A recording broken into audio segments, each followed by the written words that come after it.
Last class में हम लोगों ने स्टार्ट कहां से किया था? फ्योल के प्रिंसिपल से। हमने कहां तक फ्योल के प्रिंसिपल्स पढ़ लिए थे? पहले हमने फ्योल के बारे में जाना था, father of general management. France में जन्म हुआ, माइनिंग इंजीनियरिंग में डिग्री की, बंदे ने coal mining engineering company join की, कंपनी को घाटे से फायदे में लेकर गए, टॉप कंपनी में पहुंचाया। क्या क्या किया? प्रिंसिपल्स फॉलो किए, इन चीजों को ज्ञान दिया। डिवीजन ऑफ वर्क, काम को छोटे छोटे पार्ट में डिवाइड कर दो, एक व्यक्ति को एक ही काम दो और पर्टिकुलरली उससे वही काम करो, रिपीटेडली जब वही काम करेगा तो उसमें एक्सपर्ट हो जाएगा। दूसरा, अथॉरिटी एंड रिस्पॉन्सिबिलिटी, जितनी किसी को पावर दे रहे हो डिसीजन लेने की, उसको उतनी अथॉरिटी भी दो। Authority should be equal to responsibility. फिर हमने डिसिप्लिन देखा था। डिसिप्लिन में rules and regulation, code of conduct, इनको फॉलो करना, ये बताना क्या करना है ऑर्गेनाइजेशन के अंदर, क्या नहीं करना है, ये सारी चीजें फॉलो कराना ताकि सिस्टमेटिकली ऑर्गेनाइजेशन चलती रहे, ये डिसिप्लिन है।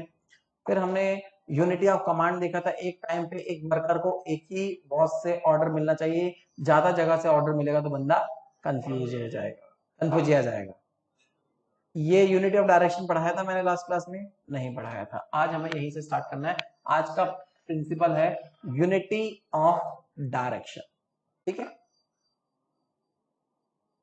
पहले देखते हैं ये स्टोरी, ले लो।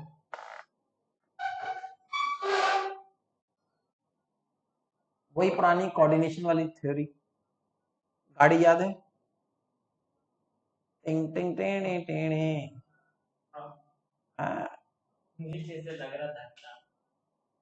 हाँ, ये वही गाड़ी है। ये गाड़ी हो चुकी है मॉडिफाई, हो गई थोड़ी। टेणे टेणे टेणे टेणे टेणे टेणे। या डिजाइन भी है। हाँ, चबूतरा, लगेज भी लद गया। ठीक है, टार्जन। ठीक है, ये गाड़ी है। हाँ, ये गाड़ी की डिजाइन है, ऐसी मत समझना लाइनें बनी हुई है।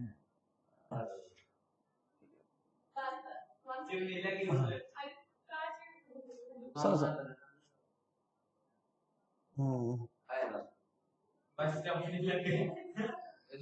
हाँ, अब लग रही है गाड़ी। ठीक है, तो ये गाड़ी हो चुकी है बंद, तो धक्का लगाने के लिए लोग आए हैं पहले की तरह। ये भाई साहब धक्का लगा रहे हैं, जोर लगा के। भाई धक्का लगाए जा रहे हैं, ये इस तरफ को धक्का लगा रहे हैं, ये इस तरफ से धक्का लगा रहे हैं, ये बेचारे लोटे लोट के धक्का लगा रहे हैं। जोर लगा के हैया, जोर लगा के है। बंदे का एक्सप्रेशन देख रहे हो, कितनी तेजी से धक्का लगा जा रहा है। एक लेट ये ऊपर की तरफ धक्का लगा रहा है। बंदा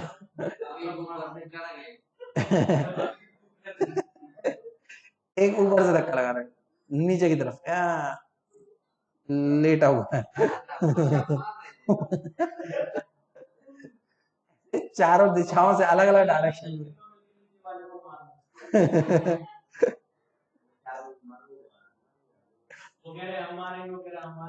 एक इधर लगा हुआ है, ये इस तरफ को धक्का लगा रहा है गाड़ी को। टिंग टिंग। हाँ, पहिए को धक्का लगा रहा है, कहीं से तो बढ़े गाड़ी, लेकिन वो गाड़ी है कि बढ़ नहीं रही है, बस एक जगह पे हिले जा रही है। बाय, क्यों? ऐसा क्यों है? क्योंकि सब लोग क्या मेहनत नहीं कर रहे? मेहनत भाई साहब सब लोग कर रहे हैं, मेहनत तो बहुत हो रही है, मेहनत में कोई कमी नहीं। कमी है तो वो है एन, कमी है तो वो है प्लान में, प्लान नहीं है कोई। एक्शंस में यूनिटी नहीं है, एक्शंस एक जैसे नहीं है। अगर कोई एक समझदार मैनेजर आए, वो बोले तुम उतरो रे, तुम भी इधर आओ, तुम निकलो नीचे से, तुम भी इधर आओ, तुम निकलो, तुम भी इधर आओ, तुम भी पीछे से आगे इधर आओ, सब लोग पीछे से आगे की तरफ धक्का लगाओ, तो जरूर गाड़ी आगे। ड्राइवर बैठा भाई, कैसी बात कर रहे हैं? ड्राइवर दिख नहीं रहा है, ड्राइवर तो बैठा ही है गाड़ी देखिए, स्टेयरिंग थोड़ी है। हाँ, बेचारा वो रो रहा। तो यहाँ पे गाड़ी तब आगे बढ़ेगी जब पूरी ऑर्गेनाइजेशन के एफर्ट्स में क्या होगा, डायरेक्शन होगी, एक ही डायरेक्शन में काम करें। वैसे ऑर्गेनाइजेशन के अंदर होता है, कोई प्रोडक्शन मैनेजर है वो अपनी गोल फॉलो कर रहा है, सेल्स मैनेजर है वो अपनी गोल फॉलो कर रहा है, कोई मार्केटिंग मैनेजर है वो अपना ही काम करे जा रहा है, आपस में एक दूसरे की सुन ही नहीं रहे हैं, आपस में एक दूसरे के बारे में बात ही नहीं कर रहे हैं, तो बस क्या होगा ऑर्गेनाइजेशन में, बस एक दूसरे की बुराइयां करते रहेंगे और काम कभी भी कंप्लीट टारगेट टाइम पे नहीं हो पाएंगे। यही बात हमें फ्योल ने बोली, यही बात हमें फ्योल ने बोली कि ऑर्गेनाइजेशन के अंदर चाहे कोई भी हो, चाहे वो सेल्स मैनेजर हो, मार्केटिंग मैनेजर हो, एचआर मैनेजर हो, प्रोडक्शन मैनेजर हो, सब लोग, सबको एक ही गोल के ऊपर फोकस करना है। सबका कितने गोल होने चाहिए, पूरी ऑर्गेनाइजेशन का एक ही गोल होना चाहिए, सबका एक ही गोल होना चाहिए और उस एक गोल का एक ही प्लान होना चाहिए। One organisation means one goal, पूरी ऑर्गेनाइजेशन का एक ही गोल होना चाहिए और उस गोल का एक ही प्लान होना चाहिए, सबको एक ही प्लान को फॉलो करना है। अलग अलग प्लान को मत फॉलो करने बैठ जाना, अलग अलग अपने अपने गोल मत सेट कर लेना, जो अलग अलग डायरेक्शन में भटक जाओगे और किसी का भी गोल टाइम पर अचीव नहीं हो पाएगा। सबका मालिक एक, समझ में आया? According to this principle, one unit means one plan, that is all the efforts of all the members and employees of an organization must be directed toward one direction. It means that is achievement of common goal. सबको एक ही efforts, एक ही तरफ effort लगाने हैं, एक ही direction में effort लगाने हैं और सबको एक ही गोल को अचीव करने के लिए काम करना है, वो है हमारे ऑर्गेनाइजेशन का कॉमन गोल। क्लियर होगी बात? सबको क्लियर है? बुक दे देना एक में, नहीं लाते कोई बिजनेस बुक? अच्छा, आयुष बुक को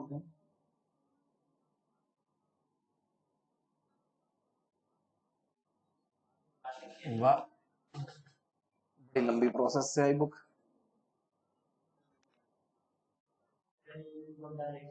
हाँ, सबका गोल क्या था? एक था, करना। हाँ, अपने पास नहीं, गोल तक। अगर हम इस प्रिंसिपल को फॉलो करते हैं, अगर हम, क्या हो गया? शुभू ने कुछ बोला अभी, नहीं नहीं शुभू, तब तो तुम्हें बताना पड़ेगा।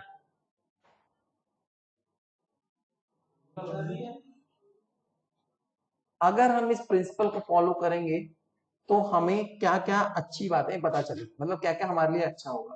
पहला अच्छा पॉजिटिव पॉइंट होगा, ऑर्गेनाइजेशनल जो गोल होगा वो अचीव हो जाएगा।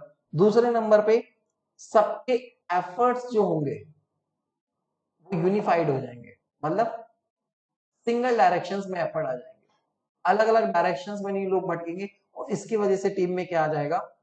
कोऑर्डिनेशन। याद है यही चीज हमने एग्जांपल कोऑर्डिनेशन में बताया था, सबको टीम के साथ काम करना है, मिलकर काम करना है, अलग अलग काम नहीं करना है। ये करेंगे तो हमारी टीम में क्या आ जाएगा?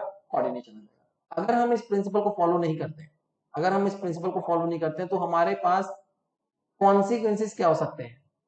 कोऑर्डिनेशन जा सकता है, हमेशा ही कोऑर्डिनेशन की क्या रहेगी?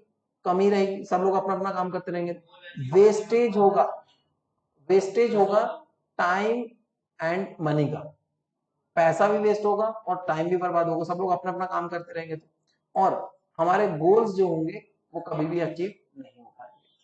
बात समझ में आ गई? ये हमारे कमियां हो सकती है। प्रिंसिपल यही था। सिक्स प्रिंसिपल आता है subordination of individual interest to general interest, मतलब यहां पर हमें अपना फायदा नहीं देखना है, कभी भी अपना इंटरेस्ट नहीं देखना है। इंडिविजुअल इंटरेस्ट का मतलब है अपना खुद का फायदा, अपना खुद का इंटरेस्ट। हमें देखना है यहां पर जनरल इंटरेस्ट। जनरल इंटरेस्ट मतलब सबका फायदा, मतलब सबका फायदा मतलब ऑर्गेनाइजेशन का फायदा। हम इनकम टैक्स देते हैं तो इससे हमें फायदा होता है कि हमें नुकसान होता है? हमें लिए तो नुकसान है, पर्सनली इंडिविजुअल लेवल पर देखो तो नुकसान, लेकिन ओवरऑल देश का फायदा कि नुकसान है? देश का फायदा है। वहां पे यही बात बोलेगी, हमें अपना फायदा नहीं देखना है, हमें भले ही त्यागना पड़े अपना फायदा, लेकिन हमें किसका इंटरेस्ट पहले देखना है? अपनी ऑर्गेनाइजेशन का फायदा पहले देखना है। आर्मी वाले हैं, लड़ने के लिए जाते हैं युद्ध मैदान में, वो अपना फायदा पहले देखते हैं कि देश का फायदा पहले देखते हैं? देश उनके लिए पहले ज्यादा जरूरी है। जैसी उनके अंदर फीलिंग होती है आर्मी वालों के अंदर कि अपना सब कुछ कुर्बान हो जाए तो हो जाए, लेकिन देश को कुछ नहीं होना चाहिए। वैसी फीलिंग हमें ऑर्गेनाइजेशन के अंदर चाहिए। क्या कर रहे हैं यार, जैसा वो लोग सोच रहे हैं कि एक हमारी जान जाए तो जाए, हमारा सब कुछ जाए तो जाए, लेकिन देश पे एक छोटी सी खरोंच नहीं आनी चाहिए। वैसे यहाँ पर हमारे अंदर भी यही फीलिंग होनी चाहिए, हमारा कितना भी नुकसान हो जाए तो हो जाए, लेकिन ऑर्गेनाइजेशन का नुकसान नहीं होना चाहिए। अपना इंटरेस्ट बाद में, अपना इंटरेस्ट बाद में, पहले ऑर्गेनाइजेशन का इंटरेस्ट का ध्यान रखना है। ये बात बोली गई इसमें, सब ऑर्डिनेशन ऑफ इंडिविजुअल इंटरेस्ट। अपने इंटरेस्ट के बदले किस इंटरेस्ट पे फोकस करो, जनरल इंटरेस्ट पे फोकस करो। अब यहाँ पे एक एग्जांपल ले सकते हैं हम, देखिए, according to this principle the interest of organisation must supersede the interest of individual. हमेशा ही ऑर्गेनाइजेशन का इंटरेस्ट जो रहेगा वो इंडिविजुअल इंटरेस्ट से ऊपर रहेगा। एक व्यक्ति के इंटरेस्ट से ऊपर हमेशा ही ऑर्गेनाइजेशन का इंटरेस्ट रहेगा। अब यहाँ पे मैं जो आपको एग्जाम्पल दे रहा हूं वो देखिए, ये एक हमारे मैनेजर साहब है, ये मैनेजर साहब है हमारे प्रोडक्शन मैनेजर, ये हमारे प्रोडक्शन मैनेजर है, और ये क्या काम करते हैं, प्रोडक्शन का काम करते हैं। अब प्रोडक्शन मैनेजर को लेना था बहुत सारा रॉ मटेरियल, बहुत सारा रॉ मटेरियल। इनके एक दोस्त की फैक्ट्री थी, इनने दोस्त को बोला कि भाई रॉ मटेरियल भेज दो, और उसने भेज दिया। इन्होंने मार्केट में कोई रिसर्च नहीं की, सिर्फ इसने अपना व्यवहार निभाया, और व्यवहार निभाने के चक्कर में इन्होंने वहां से सामान ले लिया। पता चला कि वही सामान मार्केट में सस्ता मिल रहा है और अच्छी क्वालिटी का मिल रहा है, यहां पे लग गया चूना। इन्होंने किसका इंटरेस्ट देखा था, ऑर्गेनाइजेशन का कि अपना? इन्होंने अपना फायदा देखा कि व्यवहार इनका था, इन्होंने सोचा अपना व्यवहार बढ़ जाएगा थोड़ा बहुत, हो सकता है कुछ कमीशन वमीशन में मिल जाए, और लेकिन उसकी वजह से नुकसान किसको भुगतना पड़ा, ऑर्गेनाइजेशन को। अगर ये रियलिटी में प्रैक्टिकली काम करते तो इन्हें क्या करना चाहिए था, इन्हें अपना फायदा नहीं देखना चाहिए था, इन्हें पहले मार्केट में सब जगह रिसर्च करनी चाहिए थी, सब जगह की क्वालिटी चेक करनी चाहिए थी, फिर जहां पर best result, best quality, best price मिल रहा होता वहां पे ऑर्डर प्लेस करना चाहिए था। लेकिन इन्होंने ऐसा नहीं किया, इन्होंने सीधे ऑर्डर प्लेस कर दिए। वैसे ही हम लोग कई बार ऐसा करते हैं, स्ट्राइक पर चले जाते हैं, एम्प्लॉइज हड़तालें कर देते हैं, काम करना बंद कर देते हैं, मालिक डांट देता है तो प्रोडक्शन करना कम कर देते हैं, मेहनत कम करना शुरू कर देते हैं, टीचर डांट देते हैं तो बच्चे पढ़ाई कम करने लगते हैं, चिढ़ने लगते हैं। ये कौन सा इंटरेस्ट देखते हो आप, इंडिविजुअल इंटरेस्ट देखते हो, ओवरऑल इंटरेस्ट नहीं देखते हो कि ओवरऑल इंटरेस्ट क्या है वहां पे। ऐसे ही वहां पे अगर वर्कर्स काम करना कम कर रहे हैं मैनेजर की डांटने की वजह से, तो वो अपना इंटरेस्ट देख रहे हैं, उन्हें पहले ऑर्गेनाइजेशन का इंटरेस्ट देखते हैं। अमेरिका में नहीं है, हाँ वहां पे तो वो लोग छोड़ देते हैं। जापान में ऐसा है कि वहां पे अगर एम्प्लॉइज को डिससेटिस्फेक्शन फील होता है, या कुछ कमी लगती है मैनेजमेंट से, या कुछ कंप्लेन होती है, तो वो स्ट्राइक पे नहीं जाते।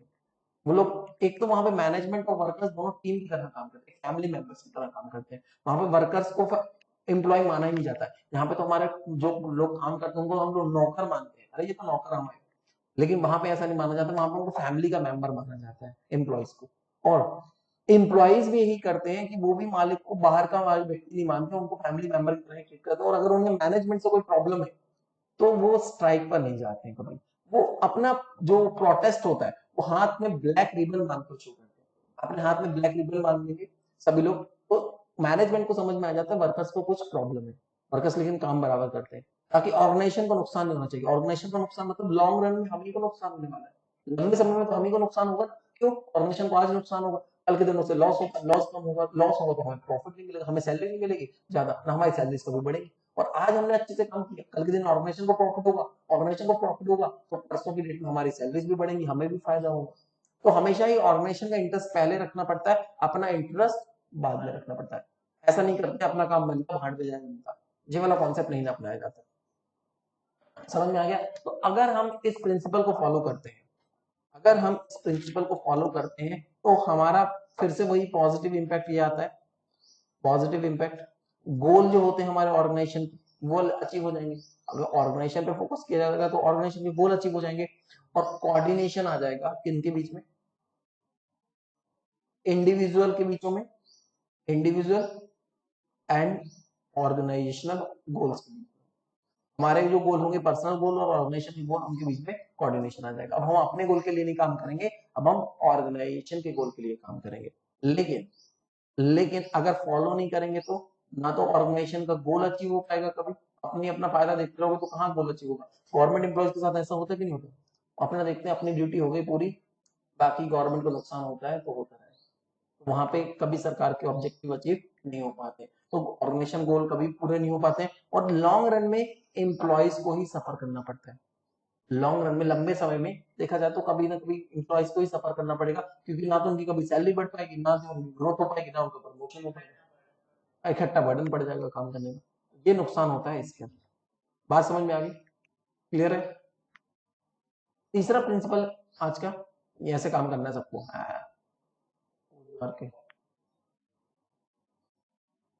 Remuneration of person. रेम्युनरेशन का मतलब होता है कंपनसेशन। देखिए, ये है व्यक्ति मालिक, सबका मालिक एक एम्प्लॉयर, ये है इसके अंडर में काम कर रहा है नौकर बेचारा, एम्प्लॉय। तो एम्प्लॉयर के पास काम करके एम्प्लॉय को जो कुछ भी रिटर्न में मिलता है, ये इसको क्या दे रहा है? अपनी सर्विसेज दे रहा है, और ये इसके बदले क्या करेगा? इसको पेमेंट देगा। तो पेमेंट में वो कुछ भी दे, सैलरी, वेजेस, बोनस, आगे अलग इंसेंटिव्स मिलते हैं ना, इंसेंटिव्स वगैरह, ये सारी चीजें जो भी एक कर्मचारी को मालिक से काम करने के लिए मिलता है, उसको हम लोग क्या बोलते हैं? रेम्युनरेशन। एम्प्लॉय को काम करने के बदले जो भी मिलता है वो सब क्या होता है? रेम्युनरेशन। और एक व्यक्ति ऑर्गेनाइजेशन में क्यों आता है काम करने के लिए? मेरे पास, मैं बोलूं तो मेरे पास काम करोगे तो क्यों करेगा मेरे पास कोई काम? क्योंकि पैसों के लिए। हर व्यक्ति रेम्युनरेशन के लिए काम कर रहा है, तो अगर उसे रेम्युनरेशन अच्छा मिलेगा तो वो काम अच्छा करेगा, अगर उसे रेम्युनरेशन अच्छा नहीं मिलेगा तो वो काम छोड़कर चला जाएगा। तो हमें फ्योल ने यही बोला, अगर आप एम्प्लॉयज को ज्यादा दिन तक अपनी ऑर्गेनाइजेशन में रखना चाहते हो तो उसे रेम्युनरेशन जो दो वो भी अच्छा दो, सबसे अच्छा रेम्युनरेशन मिलना चाहिए एम्प्लॉयज को, तभी एम्प्लॉयज हमारे पास टिकेंगे। ज्यादा अच्छा रेम्युनरेशन दोगे तो ज्यादा दिन तक काम करेंगे, ज्यादा अच्छे से काम करेंगे, कम दोगे तो लालच, वही टाइम पास वाला काम करेंगे, चले जाएंगे टाइम पास करके। तो बोलोगे रेम्युनरेशन कैसे देना है, कितना देना है एम्प्लॉयज को, कितना रेम्युनरेशन देना है एम्प्लॉयज को, तीन चीजों पर डिपेंड करता है।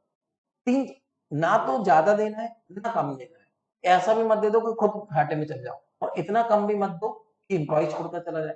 तो कैसे डिसाइड करना है? सबसे पहले तो देखो मिनिमम वेज एक्ट क्या कहता है।